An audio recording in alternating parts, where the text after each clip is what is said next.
So this is it's the last now of our little series on development.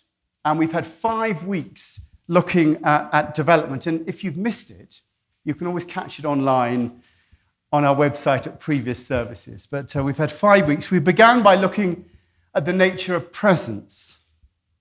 The presence that's within us, that's within everything, the ultimate self of the divine, manifesting in all that there is, the nature of presence. And we manifest presence, that divine, to a greater or lesser degree. And we witness that presence in the form of wonder. You know, we look at the mountains and we wonder. And wonder, really, is our response to the divine. Wonder is our response to the divine. Lost in wonder, love, and praise, that line from Love Divine. And in the Lord's Prayer, hallowed be thy name. Both descriptions of wonder. And wonder leads to not knowing. When you wonder at something, you enter the cloud of unknowing. And that's the entry of our point into contemplation of the divine. Wonder is our entry point into contemplation with the divine. Being born from above, metanoia, changing the way that we think. And that results in rebirth, something new coming from our encounter with the divine. And last week, we looked at nurturing new life through the continuing not knowing of things, not trying to make things go a particular way, but allowing new life to come up and grow, remaining open through our practice, through meditation, whatever you do, walking in the wilds, prayer, new life coming from that. Practicing being open and unprescriptive so that the seeds sown within us might grow 30-fold, 60-fold, 100-fold. And that's where we've gone from, presence, wonder, rebirth, new life. And now today, we're going to look at the nature of maturity. What is it to be spiritually mature? Traditionally, maturity is about ripening. Now, I'm going to stop here because I've realized that the poor children are having to suffer my sermon. And being very immature, I've not let them go, you're so good, not to barrack and catcall and say, what about me? Children, if you like to go, you can escape now with the children's group. We're doing this in a slightly different order to normal, which is why I forgot. So children, please do go. So well done. There we are. So maturity is traditionally about ripening. It is the arrival at fecundity. I love that word. The arrival at fecundity. The ability to reproduce. That's the traditional, I think, meaning of the word maturity. It's about an attitude that is inclusive with deep roots and wide branches to contain all that life brings our way. And that's how we traditionally think of coming into maturity. But when I think about spiritual maturity, I think it goes beyond that. Spiritually, we can have deep roots and we can be very open to all that comes our way and still not have attained a sense of maturity. You know, we can be very open, we can be very rooted, we can be spiritually involved, but you see people who are very committed spiritually, but there's something that's not mature about the way that they are. And I'm not even talking about enlightenment. You know, I think enlightenment does have a place, which I think is somewhere between rebirth and new life. That's where I think enlightenment exists. Spiritual maturity includes all that's gone before it. All the things that we talked about, presence, wonder, you have to have all that. The presence of wonder, rebirth, new life, and it takes one step further than that. Maturity, I think, in the spiritual context, is about reconciling ourselves with death. That's where maturity comes in a spiritual context, in reconciling ourselves to the nature of death. No matter how enlightened we are, how steeped in Christ, how flowing with the Tao, how in touch with our Buddha nature, how realized is our consciousness, unless we've reconciled ourselves with death, we're still living in some ways in an idealized, fabricated reality, which is what Richard Rohr's definition of some religion is, an idealized, fabricated reality. And, it's some ways still driving the narcissistic nature of our ego, that whole scene. And I'm not talking about reconciling ourselves to going to heaven or hell or buying into one of the traditional concepts or other that may or may not be too true relating to religion. I'm talking about the recognition of our own mortality and the fact that, I always say it's going to end badly for all of us. Recognizing the fact that, we're going to cease to exist. Some of you know my in-laws are here, Heather's parents are here. We hiked up from Maroon Bells to Crater Lake the other day, which, by the way, is 4,724 steps. Samuel counted each one of them. He said, Dad, I want to know exactly how far we've gone. So it's 4,724 steps. And there I was going up there, and I was surrounded by these vast mountains, the huge sky, the pale moon was just hanging there.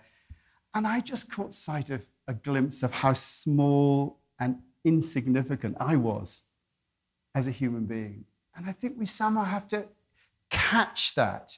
We have to catch the fact we're not going to be around. And when we do that, it begins to free us. And it's where maturity begins. Maturity is about that realization. Now, I'm a fan of Khalil Gibran, and he has this wonderful thing about death. He said, you would know the secret of death. But how shall you find it unless you seek it in the heart of life? The owl whose night-bound eyes are blind unto the day cannot unveil the mystery of light. If you would indeed behold the spirit of death, open your heart wide to the body of life. For life and death are one, even as the river and the sea are one. In the depths of your hopes and desires lies your silent knowledge of the beyond. And like seeds dreaming beneath the snow, your heart dreams of its spring. Trust the dreams, for in them is hidden the gate to eternity. Your fear of death is but the trembling of the shepherd when he stands before the king, whose hand is to be laid upon him with honor. Is the shepherd not joyful beneath his trembling, that he shall wear the mark of the king? Yet is he not more mindful of his trembling?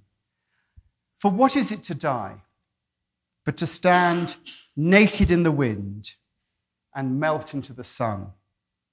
And what is it to cease breathing, but to free the breath from its restless tides, that it may rise and expand, and it may seek God unencumbered?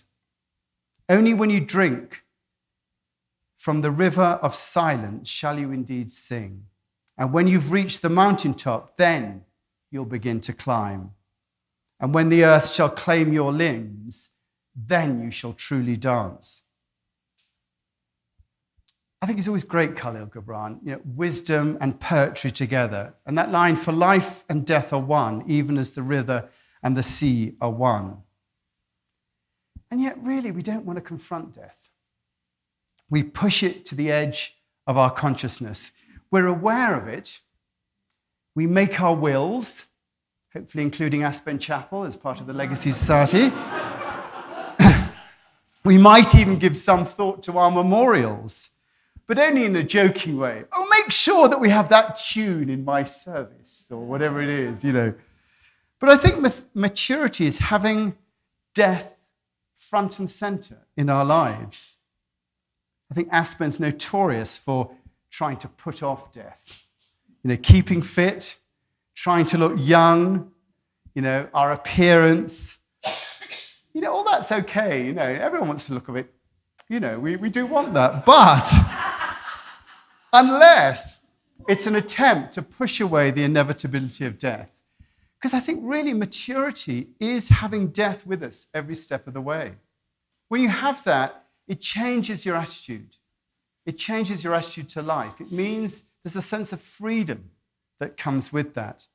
And it's not just the death of our bodies, but also the death of our ideas and plans, our friends and family, our fitness, our capability, the willingness to go and let go of our jobs.